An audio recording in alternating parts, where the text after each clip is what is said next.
오늘 주시는 말씀은 마태복음 22장 41절에서 46절까지 말씀입니다. 마태복음 22장 41절에서 46절까지의 말씀. 같이 합독하겠습니다. 시작.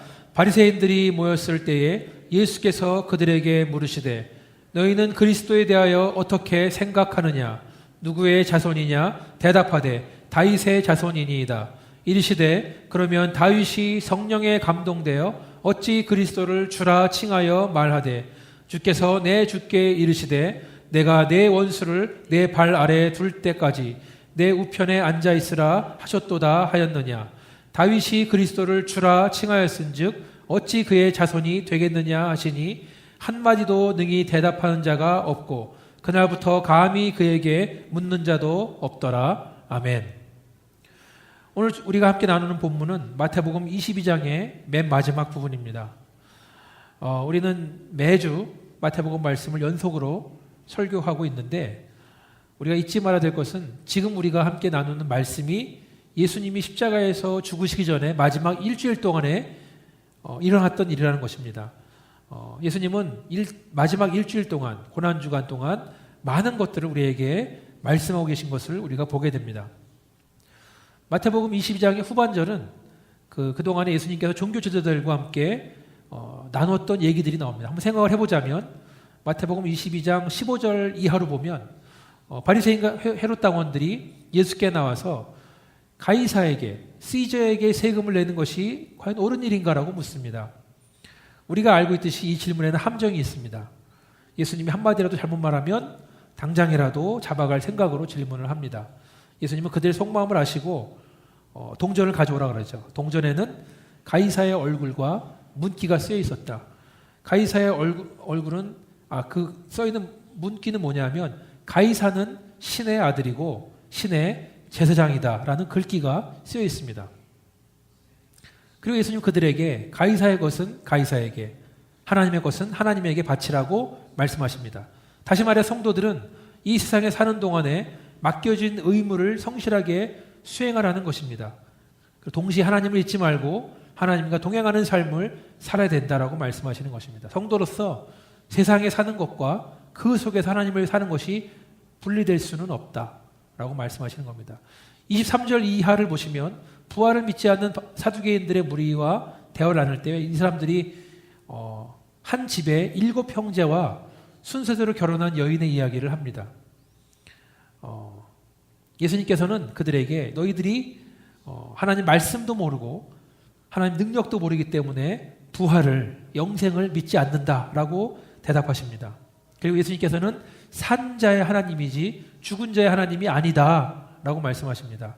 하나님은 모세에게 아브라함과 이삭과 야곱의 하나님이라고 말씀하셨는데 그 말은 땅속에서 죽은 사람들을 말하는 것이 아니라 지금 살아서 함께 있는 아브라함, 이삭, 야곱을 하나님과 함께 하신다는 말씀입니다.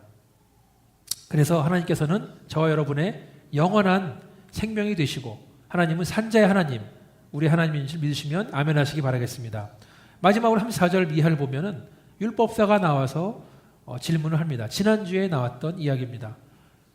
율법 중에서 어느 것이 가장 큰 계명입니까? 예수님 말씀하시죠. 내 마음을 다하고 목숨을 다하고 뜻을 다하여 주 너의 하나님을 사랑하라 하셨으니 이것이 첫째 되는 계명이고 둘째도 그와 같으니 내 이웃을 내 자신과 같이 사랑하라. 예수님께서는 하나님을 사랑하고 이웃을 사랑해라 라는 말씀을 해 주셨습니다. 다시 말해서 하나님 사랑하는 것과 이웃을 사랑하는 것은 분리할 수가 없다. 똑같은 것이다. 그리고 저는 이 말씀이 바로 우리 아리조나 한인침례교회에 주시는 비전의 말씀이라고 이야기를 나눴습니다. 그렇게 예수님을 책잡아서 넘어뜨리려고 하는 무리들과 대화를 나누신 다음에 드디어 오늘 본문에서는 예수님이 질문하십니다. 어떤 질문을 하십니까? 42절에 보니까 너는 그리스도에 대해서 어떻게 생각하느냐? 너는 그리스도에 대해서 어떻게 생각하느냐? 여기서 그리스도는 메시아를 말하고 있습니다. 저는 이 질문을 보면서 지난번 사두개인에게 던졌던 질문, 그때 누가복음 말씀을 인용했었는데요. 누가복음 10장 26절 보면은 율법에 무엇이라 기록되어 있으며 내가 어떻게 읽느냐. 율법을 보는데 과연 너는 그 율법을 어떻게 읽느냐. 그 말씀은 예수님과 대화를 나눴던 그 종교 지도자들은 하나님에 대한 정보, 성경에 대해서 많은 지식이 있었다는 것입니다. 문제는 그 말씀을 어떻게 읽느냐, 어떻게 받아들이고 있느냐. 믿음으로 받아들이는가, 아니면 틀에 박힌 말씀, 그냥 익숙한 말씀으로 받아들이고 있는가입니다. 오늘 질문도 마찬가지입니다. 너는 그리스도를 어떻게 생각하느냐?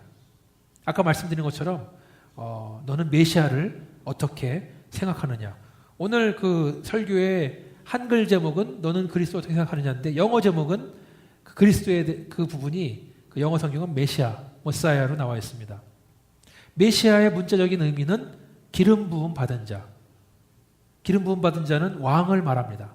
그런데 그 메시아란 말이 신약 성경에 와서는 그리스도라는 것으로 바뀐 거예요. 똑같이 기름 부음 받은 자, 왕이란 뜻입니다. 유대인들은 수백 년 혹은 수천 년 동안 자기를 구원할 메시아를 기다려왔습니다. 그들은 메시아가 혈통으로는 다윗의 가문에서 날 것을 알고 있었습니다. 여러분은 마태복음 2장을 기억해 보시면 동방에서 박사들이 헤롯 왕을 만나러 옵니다. 그런 다음에 우리가 왕을 찾으러 왔다. 메시아를 찾으러 왔다. 그 말을 들은 헤롯 왕이 놀라서 대제사장들과 서기관들을 모아서 과연 그리스도가 어디서 나냐 묻습니다. 그 장면을 보시면은 그들이 연구를 해보니까 유대 베들레헴 땅에서 메시아가 태어난다라는 정보를 알려줍니다.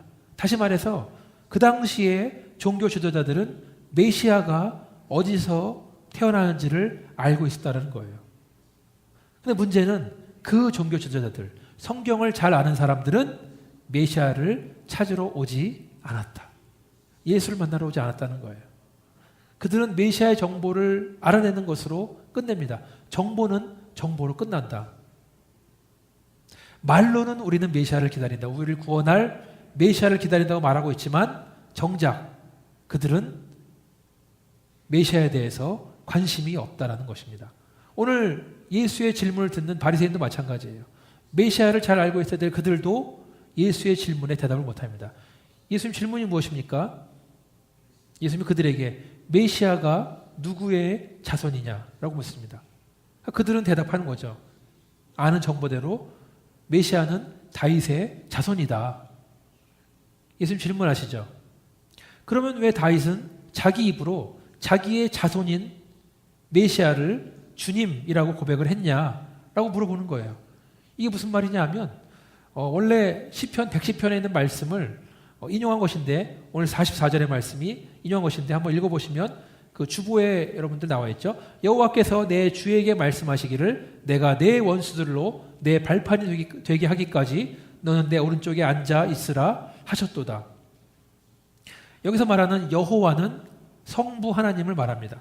그리고 내 주는 예수 그리스도를 말하는 거예요. 그러니까 다윗이 시편을 통해서 예언한 것은, 말한 것은 그리스도께서 이 땅에서 장차 이 땅에 오시고 죽으시고 부활하시고 승천한 이후를 말씀하시는 거예요. 그러니까 시편 110편에 나오는 내 주, 즉 그리스도는 부활하신 이후에 하늘로 오르셔서 하나님 우편에 앉아 계신 예수님을 말한다는 것입니다. 그리고 예수께서 다시 오실 때, 그때가 바로 심판의 때인데, 그때까지, 다시 오실 때까지 예수 그리스도는 하나님의 보좌 오른쪽에 앉아 계신다는 것을 다윗은 지금 시편 110편에서 말하고 있는 것입니다.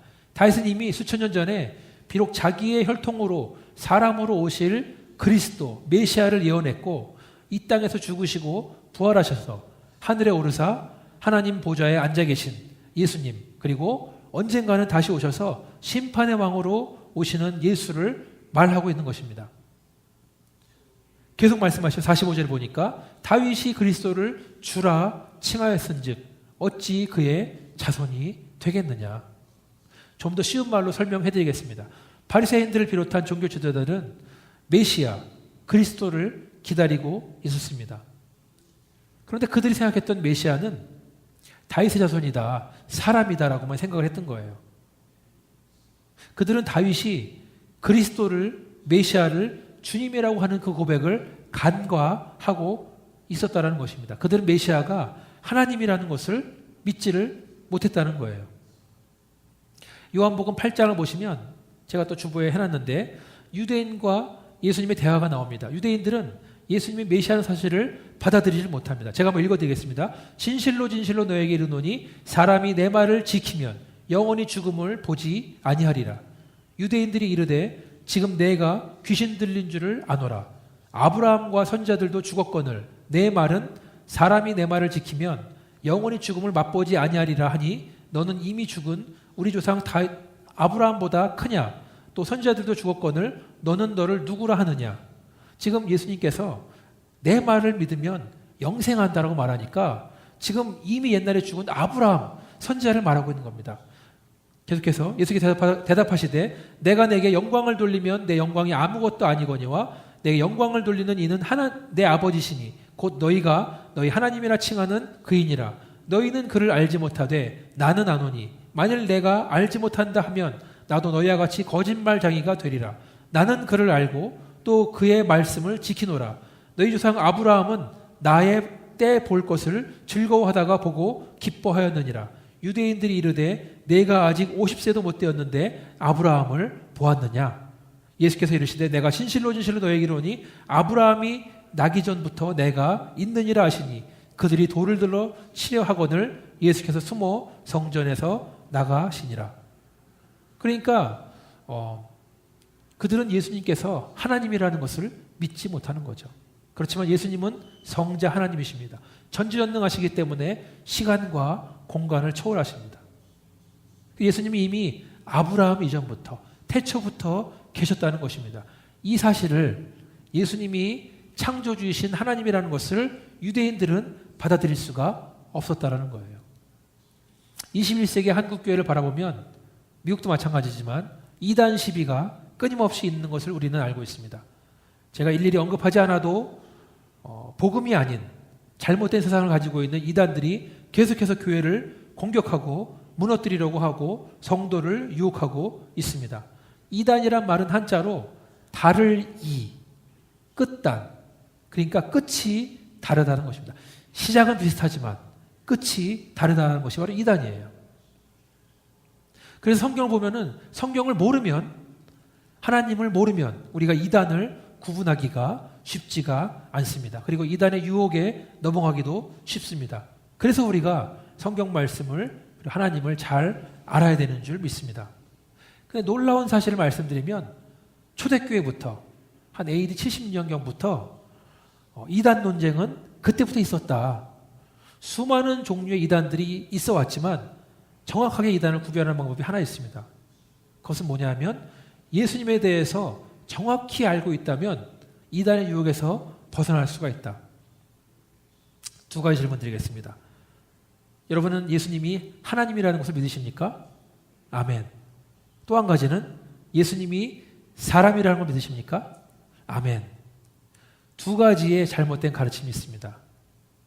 예수에 대한 잘못된 가르침. 첫 번째는 어떤 사람들은 예수님의 인성, 예수님은 사람이다. 인성은 믿지만 예수의 신성, 예수님 하나님이 아니다라고 하는 사람들입니다. 다시 말해서 예수님은 사람이셨지만 하나님은 아니었다. 이런 사람들을 전문 용어로 에비온파라고 말합니다. 에비온이란 말은 히브리 말로 가난한 사람이란 뜻으로 출발을 했는데 많은 유대인들이 이 사상을 믿었어요. 예수는 사람이지 하나님이 아니다. 그래서 그 사람들은 동정녀 탄생을 부인합니다. 예수는 뛰어난 사람으로서 모세 율법을 성취했다. 그건 인정합니다. 그렇지만 그들은 예수는 선지자 중에 하나일 것이다. 철저하게 예수는 인간이었기 때문에 부활의 능력이 없다. 그래서 예수님은 십자가에서 죽은 것이 아니라 거의 죽을 거였지만 죽진 않고 회복된 것이다. 그렇게 부활을 설명을 하고 있습니다. 현대 많은 사람들도 예수님을 하나님을 생각하지 않아요. 그냥 예수님을 4대 성인 중에 한 사람이다. 그리고 많은 사람들이 기독교 선교단체 봉사하지만 그런 사람 중에 적지 않은 수가 예수에 대한 믿음이 없어요. 예수 하나님 믿지 않습니다. 그냥 좋은 일이니까 동참하고 있다. 신앙 없이 선교단체를 통해서 아무리 선한 일을 해도 천국에 들어가지 못한다. 아무리 선한 일하고 착한 일하고 살았어도 예수가 하나님이라는 사실을 믿지 않으면 안 된다는 말씀입니다. 두 번째로 또 어떤 사람들은 예수의 신성, 예수님 하나님이다 이 말은 믿지만 인성은 부인합니다. 사람을 부인해요. 다시 말해서 예수님은 하나님이셨지만 인간은 아니었다. 이 사상은 지금으로부터 2000년 전에 그 지중해 연안에 있던 헬레니즘 사상을 기반으로 하고 있습니다. 헬레니즘은 다른 말로 하면 이원론이다. 영과 육, 철저히 사람을 분리합니다. 영은 깨끗하고 육은 더럽다. 그래서 영과 육은 공존할 수가 없다. 그래서 그들이 믿었던 예수는 하나님이기 때문에 선한 하나님이기 때문에 더러운 인간, 사람이 될 수가 없다 생각을 했어요. 그래서 그들은 예수님을 유령과 같은 존재다. 예수를 받던 사람들은 예수에 대한 환상을 본 것이다. 그들은 사람을 본 것이 아니다라고 생각을 합니다. 신학 용어로 이것을 가현설이라고 말합니다. 예수는 신이기 때문에 육신, 즉 사람이 될 수가 없다. 따라서 죽음도 있을 수 없고 부활도 있을 수 없다. 이렇게 두 가지로 분리되어 있습니다. 그렇지만 여러분 주보에 나와 있는 것처럼 요한복음 1장 14절을 보면 이렇게 나와 있죠. 말씀이 육신이 되어 우리 가운데 거함심에 우리가 그의 영광을 보니 아버지의 독생자의 영광이요 은혜와 진리가 충만하더라. 이 말씀을 좀 더 쉬운 메시지 성경을 읽어드리면 또 밑에 또 있죠. 이렇게 나와 있습니다. 그 말씀이 살과 피가 되어 우리가 사는 곳에 오셨다. 우리는 그 영광을 두 눈으로 보았고 단 하나뿐인 그 영광은 아버지 같고 아들 같아서 안팎으로 두루 충만하고 처음부터 끝까지 참된 영광이었다. 여기서 말하는 말씀은 바로 예수 그리스도를 말합니다. 요한복음 1장은 말씀이신 예수님에 대해 설명을 하고 있습니다. 근데 중요한 것은 말씀이신 예수님이 육신이 됐다. 살과 피가 됐다. 사람이 됐다라는 것입니다. 여기서 말하는 사람이 됐다는 것은 예수님 태어날 때부터 건강한 어른으로 왔다는 말씀이 아니에요. 위대한 용사로 왔다는 것도 아닙니다. 왕으로 왔다는 것도 아니에요. 예수님은 아무런 힘이 없는 갓난아기로 이 땅에 오셨다. 제가 좋아하는 책 중에 셔우드 링앤펠터랑 그 마빈 마이어가 쓴 한국 제목으로는 문화적 갈등과 사역이고요. 영어 제목으로는 Ministering Cross Culturally, 부제로는 인간관계의 성육신적 모델. 이 책을 읽어보면 이런 얘기가 나옵니다. 이 셔우드 랭앤필더라는 이 사람은 60년대 말에 가족과 함께 남태평양의 얍이라는 곳에 선교사로 떠납니다. 이 가족이 왔을 때, 미국에서 왔을 때 얍 사람들은 선교사님들한테, 가정한테 집을 짓고 살 수 있는 장소를 보여주는 거예요. 어디 살겠느냐. 첫 번째로 보여준 장소는 원주민 마을에서 좀 떨어진 곳이었습니다. 그곳은 바닷가에 있는 독립된 장소였습니다. 그곳은 아름다운 산호초가 있고 아름다운 바다가 있고 누구나 꿈에 그리는 휴양지 같은 아름다운 곳이었어요. 두 번째로 보여준 집을 지을 장소는 그들이 사는 동네 마을 한켠에 있는 원주민들이 사는 집과 집 사이에 있는 공터였습니다. 그 공터에 가보니까 원주민 아이들과 여자들이 떠드는 소리가 아침부터 밤까지 들리는 그런 장소였어요. 선교사는 어디에 살기로 결심했을까요? 처음 보았던 장소는 누구라도 꿈에 그리는 휴양지. 이 정도면 내가 선교사 평생 하겠다. 환상적인 장소. 푸른 바다와 산호초가 있는 오염되지 않은 남태평양의 그림 같은 바다. 그걸 만끽할 수 있는 장소였습니다. 두 번째 장소는 미국에서 온 중산층 백인이 살기에는 힘든 장소. 길거리에 쓰레기 치우지도 않고 프라이버시는 하나도 없고 상하수 시설도 잘 안 돼 있고 그리고 잘 모르는 사람들이 막 서성이는 그런 환경이었습니다. 선교사는 바닷가의 장소를 고르고 싶어서 그 안내한 원주민한테 말하려고 그랬더니 원주민이 한마디 하는 거예요. 만약에 선교사님이 우리가 쓰는 말을 배우고 싶다면 우리 마을에 사는 게 좋을 겁니다. 그렇게 말하는 거예요. 셔우드 선교사님은 원주민 가이드의 그 말 한마디에 충격을 받았답니다. 선교사도 멋진 휴양지에 살 수 있겠다라는 로맨틱한 환상이 깨지는 순간입니다. 선교사가 예상했던 것처럼 그가 택한 집은 시끄럽고 길거리에 쓰레기가 막 굴러다니고 아무도 치우지 않고 구정물이 막 있고 프라이버시가 하나도 없는 힘든 장소를 택합니다. 그러나 원주민 가이드가 말한 것처럼 선교사 그 가정은 1년이 되기 전에 얍 원주민들이 쓰는 언어를 완벽하게 익혔다는 것입니다. 그 책의 저자인 셔우드는 자기의 경험을 통해서 우리를 위해서 이 땅에 오신 예수님의 성육신을 생각을 했다고 합니다. 예수님이 사람이 돼서 이 땅에 오셨는데 어떤 모습으로 오셨는가? 누가복음 2장 7절을 보니까 이렇게 나와 있습니다. 첫 아들을 낳아 강보에 싸서 구유에 넣었으니 이는 여관에 있을 곳이 없음이러라. 누가복음 2장 7절. 예수님 아까 말씀드린 것처럼 어른으로 오신 게 아니었습니다. 예수님은 귀족이나 왕족의 아기로 오신 것도 아니었습니다. 예수님은 갓난아기로 태어났습니다. 가난한 집의 아이로 태어났습니다. 그래서 갓 태어난 아기를 아기용 깨끗한 이불이 아닌 옷으로 감았어요. 아기를. 그리고 아기를 위한 이쁜 침대가 아닌 짐승들이 밥을 먹는 구유에 누입니다. 비싼 돈을 주고 병원도 가지 못하고 좋은 호텔을 얻지 못해서 마국간에서 태어나셨습니다. 우리는 예수의 모습을 통해서 성육신, 말씀이 육신이 돼서 우리 가운데 거했다라는 것을 받아들일 수 있습니다. 또 예수님 어떻게 자라났습니까? 예수님은 그 당시에 있는 유대 아이들과 마찬가지로 똑같이 자랐습니다. 예수님도 배웠다. 예수님이 태어나자마자 갓난아기인데 모든 말을 유창하게 하고 모든 지식을 다 알고 모든 문화를 다 알았던 게 아닙니다. 예수님은 그 또래의 다른 아이들과 마찬가지로 배우면서 자라났다. 부모님으로부터 말을 배우고 친구들과 놀면서 자라나고 목수였던 아버지 밑에서 목공일을 배우고 또 그 만든 것을 시장에 파는 것을 배웠습니다. 다른 유대인 아이들처럼 구약 성경을 배우고 하나님을 예배했다. 누가복음 2장 46에서 47절 보면 이렇게 나와 있습니다. 사흘 후에 성전에서 만난즉 그가 선생님들 중에 앉으사 그들에게 듣기도 하시며 묻기도 하시니 듣는 자가 다 그 지혜와 대답을 놀랍게 여기더라. 누가복음 2장 46, 47절 말씀. 이 사건은 예수님이 12살 때 있었던 일입니다. 예수님의 대가족들이 1년에 한 번 예루살렘에 유월절을 지키려고 갔습니다. 절기를 마치고 돌아오는 길에 워낙 아이들이 많다 보니까 3일 뒤에 그 무리 중에 예수가 없는 것을 발견합니다. 그들은 3일 뒤에 발견하게 되는데 소년 예수는 성전 안에서 율법 선생들과 함께 질문도 하고 얘기 듣기도 하면서 앉아 있었다. 하나님의 아들이 성전에 앉아서 말씀을 듣기도 하고 질문도 했다라는 겁니다. 예수님도 배웠습니다. 그 당시에 언어를 배우시고 문화를 배우시고 라이프 스타일을 배웠습니다. 공생에 들어가기 30년, 30살 될 때까지 예수님은 배웠다는 거예요. 그 다음에 하나님의 사역을 시작을 했습니다. 여러분 생각해 보십시오.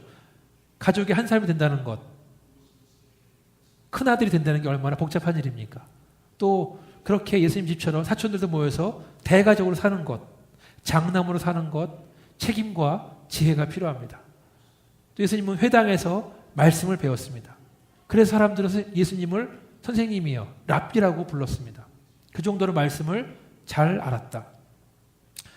회당에서 예배를 정기적으로 드렸고 1년에 한 번 6월절이 되면 예루살렘에 가서 또 예배를 드렸습니다.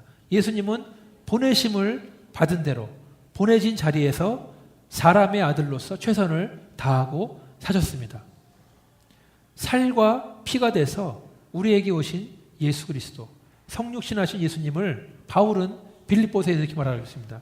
밑에 보시면 빌립보서 2장 5절에서 8절까지 말씀. 너희 안에 이 마음을 품으라. 곧 그리스도 예수의 마음이니 그는 근본 하나님과 본체시나 하나님과 동등됨을 취할 것으로 여기지 아니하시고 오히려 자기를 비워 종의 형체를 가지사 사람들과 같이 되셨고 사람의 모양으로 나타나사 자기를 낮추시고 죽기까지 복종하셨으니 곧 십자가에 죽으심이라. 예수님은 근본 하나님의 본체이십니다. 영어 성경에는 in very nature of God. 예수님은 100% 하나님이십니다.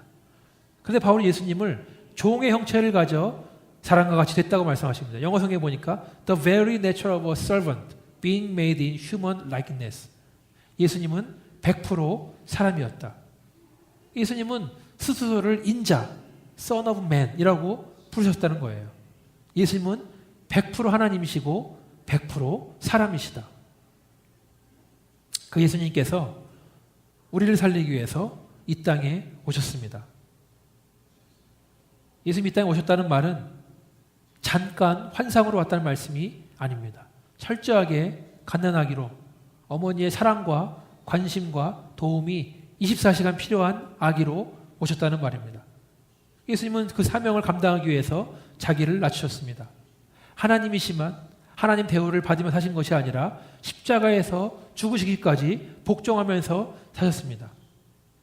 예수님 누구 때문에 사람이 되셨습니까? 누구 때문에 종이 되셨습니까? 누구 때문에 죽기까지 복종하셨습니까? 바로 저와 여러분 때문인 줄 믿습니다.